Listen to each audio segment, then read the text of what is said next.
नमस्कार, मैं हूं अनूप श्रीवास्तव और आप देख रहे हैं यूपी न्यूज़ 9। आज हम बताएंगे इस वीडियो में एनडीए समर्थित लोजपा रामविलास के प्रत्याशी संजय कुमार सिंह के लिए चिराग पासवान की एक ऐसी जनसभा के बारे में जिसमें इस इलाके के हर कोने से लोग जुटे।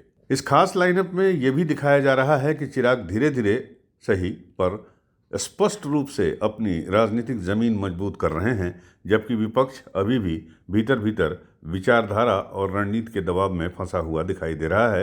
ये अलग बात है कि कल पटना में हुए प्रेस कॉन्फ्रेंस के बाद तेजस्वी यादव को महागठबंधन ने अपना सीएम फेस डिक्लेयर कर दिया है।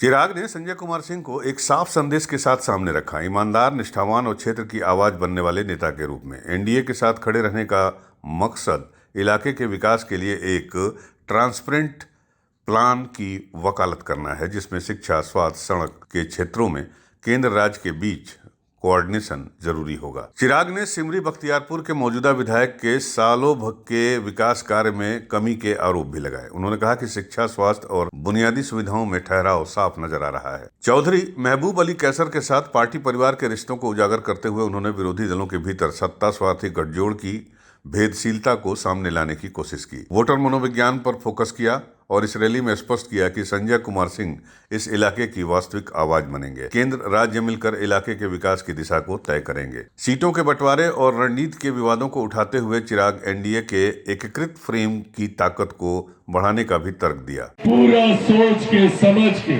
मैंने मेरे भाई संजय सिंह जी को यहाँ से प्रत्याशी बनाने का काम किया है और ये वादा आप लोगों से करके जाता हूँ। पिछले 5 साल मैंने इनकी ईमानदारी देखी, इनकी निष्ठा देखी, इनकी तत्परता देखी।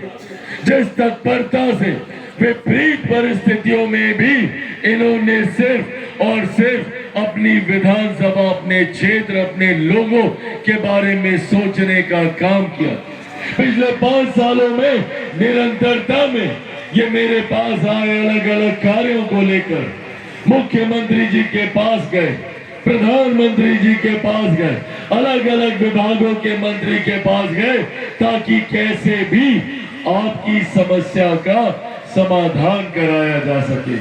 पर ऐसे में साथियों, आज जब ये चुनाव का समय है, मैं मानता हूं और मैं जानता हूं कि कई नेता आएंगे, विपक्षी दल के कई नेता यहाँ पर आएंगे, प्रचार करेंगे, बड़ी बड़ी बातें करेंगे, पर पूछिएगा आप इनसे कि इन्होंने पिछले 5 सालों में क्या किया। एक ऐसा दौर था जब यहाँ के विधायक, उनके पिता यहाँ से सांसद, ये विधायक, तब पूछिए कि इसके बावजूद आज भी सिमरी बख्तियारपुर के हालात ऐसे क्यों हैं। आज हम लोग जहाँ पे खड़े हैं, यहाँ की शिक्षा व्यवस्था, यहाँ की स्वास्थ्य व्यवस्था ऐसी दयनीय स्थिति में क्यों है। क्यों यहाँ पे सांसद होने के बावजूद, यहाँ के विधायक दोनों एक ही परिवार के होने के बावजूद क्यों नहीं इस क्षेत्र का विकास कर सके। क्यों? क्योंकि इनकी नीयत नहीं थी। साथियों, भली भांति मैं जानता हूं इनको और इनके परिवार को। यहाँ के विधायक के पिता मेरी ही पार्टी से सांसद रहे और मेरे पिता, मेरे नेता, मेरे पिता आदरणीय रामविलास पासवान जी के निधन के बाद इन्होंने मेरे नेता के विचारों को तिलांजलि देने का काम किया, उनको धोखा देने का काम किया, मेरी पीठ में खंजर भोंकने का काम किया।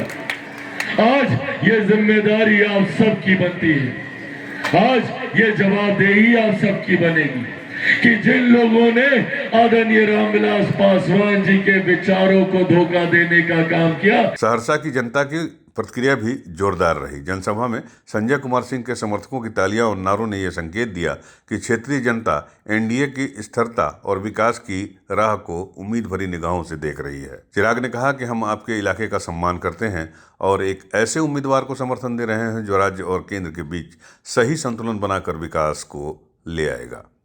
उन्होंने समर्थकों से अधिक वोट एनडीए की ताकत मजबूत करने के लिए मांगे। जाहिर है, बिहार में चिराग की रणनीति स्पष्ट रूप से ये संकेत दे रही है कि वो वहाँ पर एक स्वतंत्र पर समर्थक उम्मीदवार के रूप में अपनी जमीन को मजबूत करने में लगे हुए हैं, जबकि दूसरी ओर महागठबंधन में संघर्ष जारी है। अगर संजय कुमार सिंह क्षेत्रीय मुद्दों पर ठोस लोक हितकारी घोषणाएं कर पाते हैं, जनता को भरोसा दिला पाते हैं, तो निश्चित रूप से ये सिर्फ रामविलास के लिए नहीं बल्कि एनडीए के लिए ये स्थिति आगामी चरणों में उन्हें लाभ दिला सकती है। तो दोस्तों, अगर आप सहरसा से हैं या बिहार की राजनीति की परतों पर नज़र रखते हैं तो यूपी न्यूज़ 9 से जुड़े रहें। नए अपडेट्स, विश्लेषण और विशेष कवरेज के लिए चैनल को सब्सक्राइब करें और बेल आइकन दबाना न भूलें। यूपी न्यूज़ 9 के लिए सहरसा से मुरारी कुमार की रिपोर्ट।